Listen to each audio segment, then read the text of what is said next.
इस वचन पर हाथ रखेंगे, क्योंकि वचन से ही सब कुछ है। क्योंकि आकाश और पृथ्वी टल जाएगी। एर्जा उसका 7 अध्याय खोल के रखेंगे हम। इस पर अपना हाथ रखेंगे, अपनी बाइबल को खोलेंगे और उस पर हाथ रखेंगे, क्योंकि ये हमारे लिए परमेश्वर का प्रॉमिस है, ये अटल है। अपना सीधा हाथ प्रभु के वचन पर रखें और मेरे साथ एक मन हो जाए। अपनी आंखें बंद करें और जितनी बातें प्रभु आप चाहे आज हमसे बातें करें।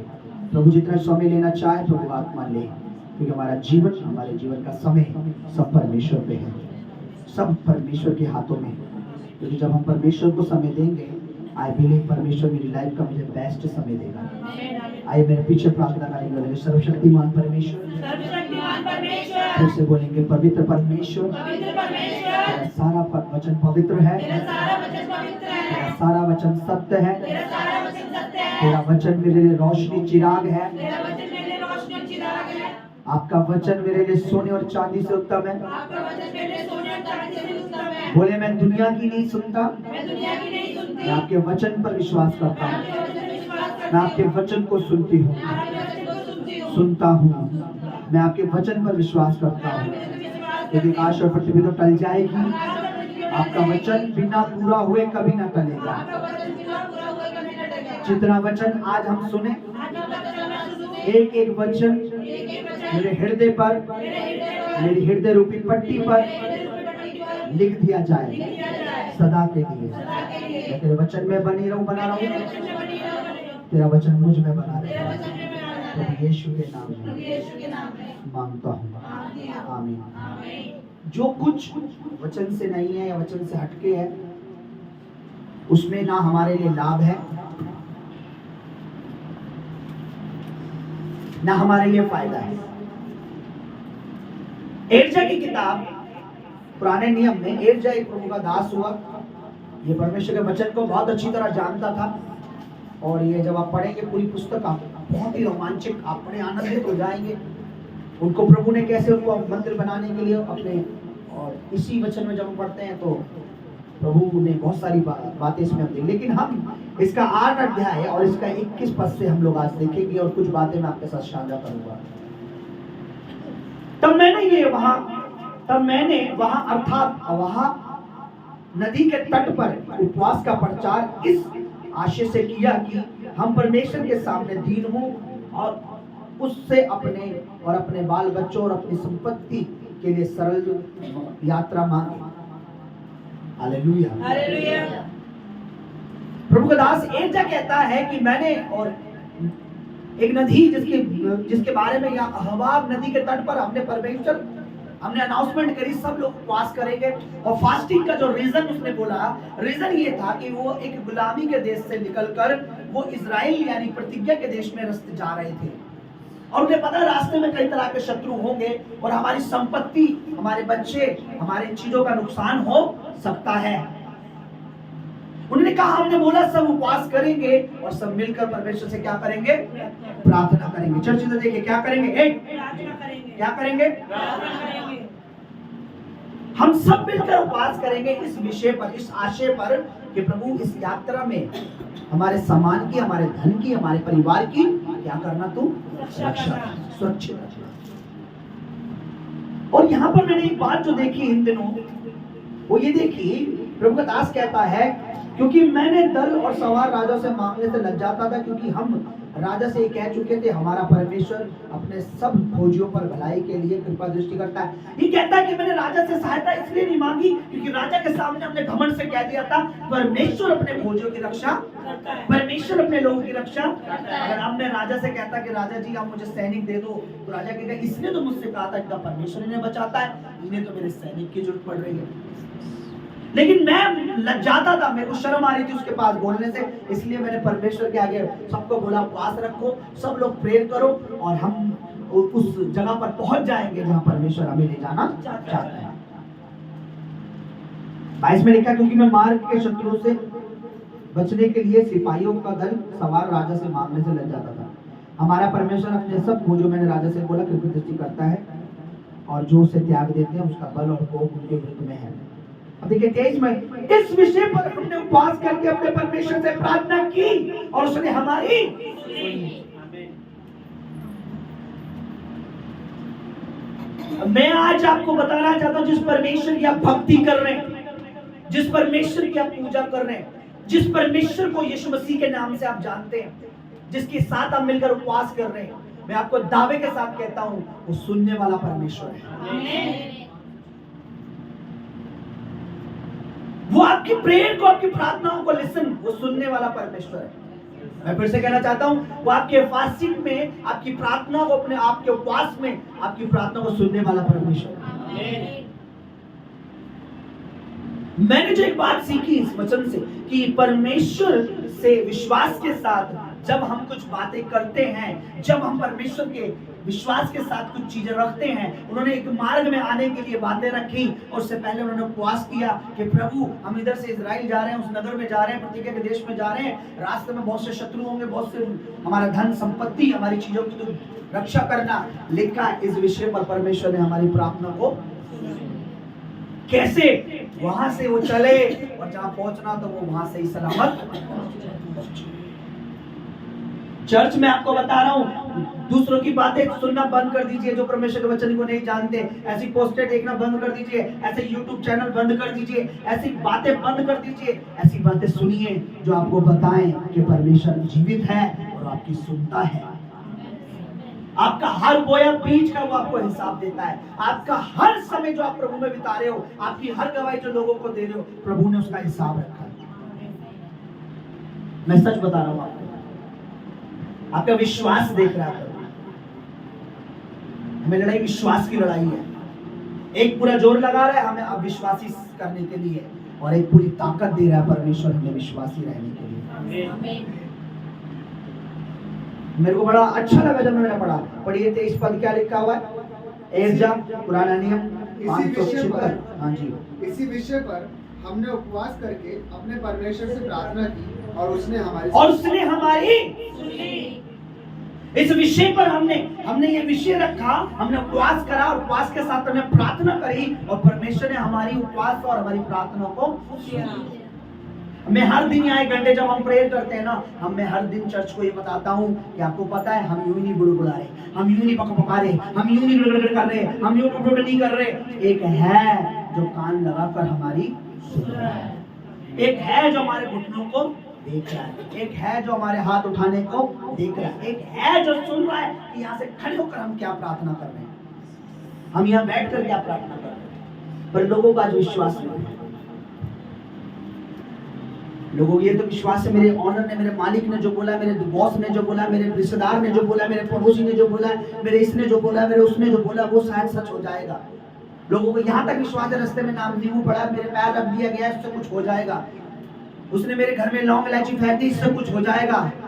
और किसी को ये विश्वास नहीं जो प्रभु कहता है वैसा ही होगा। किसी को ये विश्वास नहीं जो परमेश्वर कहता है वैसा ही होगा। हम उपवास कर रहे हैं, हम प्रार्थना कर रहे हैं, परमेश्वर हमारी सुन रहा है। Hallelujah, hallelujah. हमें विश्वास करना ही पड़ेगा, अपने आप को जगाना ही पड़ेगा। अपने आप से बोलो, चाहे तुझे विश्वास है नहीं है, पर मुझे विश्वास है। हमारे अंदर 2 चीजें हैं, एक हमारा जो अपना विश्वास, एक हमारा अंदर जो पवित्र आत्मा, हमारे अंदर जो आत्मा, हमें पवित्र आत्मा कहता है विश्वास कर। हालेलुया। और एक संसार, 2 चीजें हमें चलाती हैं। एक संसार की बातें हमें गाइड करती है, प्रभु हमें गाइड करता है। हमें प्रभु की ज्यादा सुननी है। मैंने उपवास किया, मेरा फास्टिंग व्यर्थ नहीं, पर तरीका क्या है? एर जाने किस चीज के लिए प्रेयर करी? वो परमेश्वर के काम के लिए जा रहा था। परमेश्वर, आप जब इसको पूरी पढ़ेंगे इस पुस्तक को तो आपको समझ आएगा आप किस विषय के लिए प्रेयर कर रहे हैं। अभी हम कल परसों एक वचन देख रहे थे कि परमेश्वर तेरी सारी इच्छा को पूरी करे और तेरी सारी युक्ति को सफल करे। आपकी इच्छा क्या है? परमेश्वर में है या परमेश्वर से अगेंस्ट है? आपकी युक्ति, प्लानिंग क्या है आपकी? परमेश्वर में है या परमेश्वर से अलग है? अगर तो आपकी प्लानिंग परमेश्वर में है तो वो पूरी होगी ही होगी। आमीन। अगर तो आपकी युक्ति, आपकी योजना, आपकी इच्छा प्रभु के अनुसार है, आई एम श्योर, आपको लिख के देता हूँ, दावा करता हूँ, आपको मैं सच कह रहा हूँ, परमेश्वर से पूरा करेगा। आमीन। और आपकी इच्छा पवित्र आत्मा में, आपकी इच्छा सही है। चाहे कितना भी जादू टोना आपके खिलाफ हो रहा है, कितना भी आपको आपके खिलाफ बातें चल रही है, परमेश्वर आपको बढ़ाता ही जाएगा। हालेलुया। परमेश्वर का वचन क्या कहता है? कल हम पढ़ रहे थे, हम मनन कर रहे थे कि परमेश्वर कहता है कि तेरी सारी इच्छा को परमेश्वर पूरा करे। परमेश्वर ऐसा नहीं है कि हमें हमारी, देखिए इन्होंने कहा कि हमने इस विषय पर परमेश्वर से बात की, हमने बोला उपवास करो, सबने उपवास किया और सबने मिलकर क्या की? प्रार्थना की, और लिखा हमारे परमेश्वर ने इस विषय पर हमारी, इस विषय पर मेरे परमेश्वर ने जीवित पर। क्या परमेश्वर बदल गया? पहले सुनता था, क्योंकि पहले उसके 8 कान था, है ना? पहले 50 कान थे, परमेश्वर पहले सुन लेता था ना। परमेश्वर नहीं बदलता चर्च, परमेश्वर हमें बदल देता है, परमेश्वर हमारे हालात बदल देता है, परमेश्वर हमारा जीवन बदल देता है, वो कभी नहीं बदलता। जो हर साल बदले वो परमेश्वर नहीं हो सकता। पुराना हो गया नया लाओ, वो परमेश्वर, परमेश्वर तो वो है, वो हमेशा से नया ही है। हालेलुया।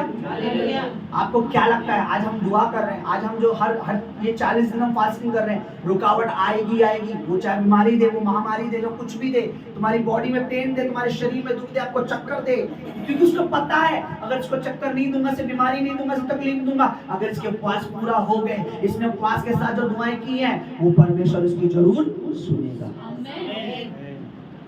मुझे बताइए, बाइबल नया नियम पढ़िए, कहाँ था शैतान? तब क्यों नहीं आया? कब आ गया? जब यीशु मसीह ने 40 दिन के, कहां से आ गया वो? क्यों आ गया वो 40 दिन की फास्टिंग में?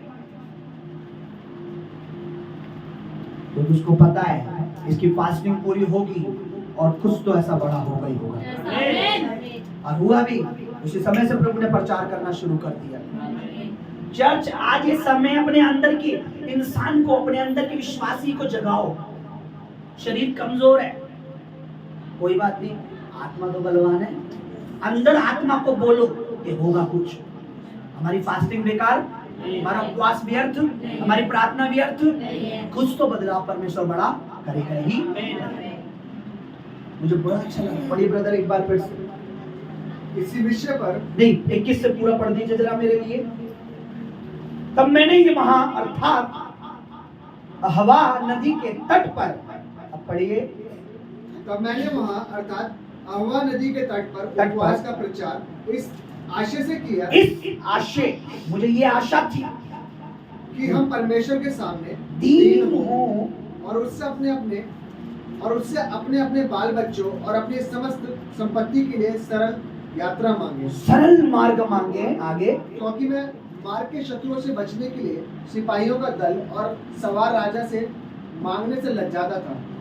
क्यों? क्योंकि हम राजा से ये कह चुके थे कि हमारा परमेश्वर अपने सब खोजियों पर भलाई के लिए कृपा दृष्टि रखता है, भलाई के लिए कृपा दृष्टि रखता है, और जो उसे त्याग देते हैं, उसका बल और कोप उनके विरुद्ध है। आगे, इसी विषय पर हमने उपवास करके अपने परमेश्वर से प्रार्थना की और उसने हमारी सुनी। हमने जिस विषय पर प्रार्थना की थी और उसने हमारी, प्रभु सुन रहा है चर्च। कांग्रेचुलेशंस, आप जो दुआएं इन दिनों कर रहे हैं मेरे साथ, अगर आप प्रभु के अधीन हैं, पवित्र आत्मा के अधीन हैं, जो बातें आपको बताई जा रही हैं, आपको कोई भरमाने ना पाए। आप जो बोल रहे हैं, आप जो प्रेयर कर रहे हैं, आप जो प्रभु की संगति में बैठे हैं, इस घड़ी जो आप बैठे हैं, कोई नजर है जो आपको देख रही है, वो प्रभु है। कोई है जो आपके दिलों को जांच रहा है, वो पवित्र आत्मा है। कोई है जो आपके कानों तक प्रभु का मैसेज पहुंचा रहा है, वो प्रभु का दास है। इसलिए ध्यान से, बी केयरफुल, चौकन्ने रहे, किसी के भरमाने में मत आइए, किसी के भरमाने पे मत आइए। अभी कुछ कल की आपको बात है, एक व्यक्ति, अंधकार का व्यक्ति, समझ जाना, गारंटी दे रहा था किसी को, अंधकार का व्यक्ति अंधकार की गारंटी दे रहा था कि अगर रात को भी तुम एक बार उनको मान के देखो, एक बार तुम ये करके देखो, वो रात को भी तुम्हारे सामने आ जाएंगे, रात को भी तुम्हें प्रकट हो जाएंगे, रात को भी तुम्हारे लिए कर देंगे। एक अंधकार के व्यक्ति को अंधकार पे इतना भरोसा है, तो हम तो जीवित परमेश्वर को मानते हैं, हमें कितना भरोसा होना चाहिए। हम तो ये विश्वास करते हैं कि हमारा प्रभु तो हमें पल पल हमें छोड़ता ही नहीं है। हालेलुया। हमें उनसे आगे ले, हमें अन्य जातियों से अंधकार की दौड़ में, अंधकार की रेस में हमें आगे निकलना है। हमें उनसे फास्ट दौड़ना है और हर दिन कहना है बिलीव। अपने आप से कहें, अपने आप से खुद के, अपने आप से कहें यू माई सेल्फ, अपने आप को बोले कि मुझे विश्वास से परमेश्वर करेगा, मुझे विश्वास से परमेश्वर सुनेगा प्रार्थना, मुझे विश्वास है जो मैं बोल रहा हूँ परमेश्वर ने देख लिया है, मुझे विश्वास से परमेश्वर मुझे बढ़ाएगा, मुझे विश्वास है, मुझे विश्वास है, मुझे विश्वास है, मुझे विश्वास है, मुझे विश्वास है। अपने अंदर के प्राणी को हर दिन बोले। अपने घरों में आईना रखते हैं आप लोग, अपने आईने में अपने आप से बोले तुझे विश्वास है, तुझे प्रभु बढ़ाएगा। अपने खुद को बोले हाँ मुझे विश्वास है, प्रभु मुझे बढ़ाएगा, प्रभु मुझे आशीष देगा, प्रभु मुझे आगे ले जाएगा, प्रभु जो कह रहा है प्रभु करेगा, बस मुझे वो करना है जो प्रभु ने कहा है। जब तक आपकी मेंटेलिटी ऐसी नहीं बनेगी, जब तक आपकी सोच ऐसी नहीं बनेगी, क्या उसने क्या आश रखी कि अगर हम इस विषय पर क्या करें, उपवास के साथ करें, क्या करें उपवास के साथ। और लिखा है कि परमेश्वर ने मेरी, परमेश्वर ने मेरी सुनने से, प्रे करने से पहले मत सोचो, फास्टिंग करने से पहले मत सोचो क्या होगा। फास्टिंग की अनाउंसमेंट होते ही बोलो इस बार परमेश्वर जरूर बड़ा करेगा। इस बार परमेश्वर हर प्रेयर, हर प्रार्थना जो मैं घुटनों पे करूंगा करूंगी, मेरी पूरी फास्टिंग मेरा परमेश्वर मेरी प्रार्थना सुनेगा। फास्टिंग एंड होने के दिन में ये विश्वास मत करो, जिस दिन से रखने शुरू हो गई है उस दिन से विश्वास करो। Hallelujah, hallelujah. जिस दिन हमने प्रभु से कहा था ना प्रभु हमें ग्रेस दे, परमेश्वर हमें फजल दे, परमेश्वर हमें ताकत दे, परमेश्वर हम पे अनुग्रह कर, हम इन दिनों उपवास रखने पाएंगे। आई बिलीव परमेश्वर उसी दिन से हम पे नजरें रखे है। वो हमें छोड़ नहीं सकता, वो हमें त्याग नहीं सकता, वो हमें भूल नहीं सकता। हम यूं नहीं है खाली पेट हाय तौबा, यूं ही नहीं भूखे हैं हम 2 घंटे 4 घंटे जितना भी देर हम प्रभु की उपस्थिति में रह रहे हैं। आई बिलीव कि परमेश्वर उसका प्रतिफल देगा, क्योंकि वो फल देने वाला है, आशीष देने वाला है। हालेलुया। आइए अपनी जगह पर चर्च में साथ खड़े हो जाए।